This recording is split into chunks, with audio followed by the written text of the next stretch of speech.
Hello guys, ayun, magluluto po tayo mga palangga ng pansit canton. Ayan, pinakuluan na po natin siya. Ayan, hahaluin muna natin yung ingredients, yung light sauce, oil, at saka yung mix ng para taste. Ayan na siya. Halo, halo, halo, halo, halo, halo. Ayan, ilalagay na natin yung pansit canton.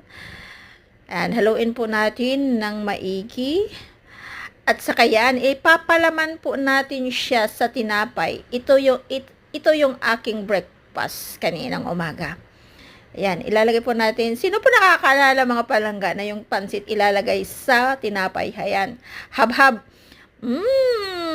Sarap. Tagal na rin hindi ako nakatikim nito, guys. Kaya ayan, may pansit kantong binili kaya inilagay sa tinapay.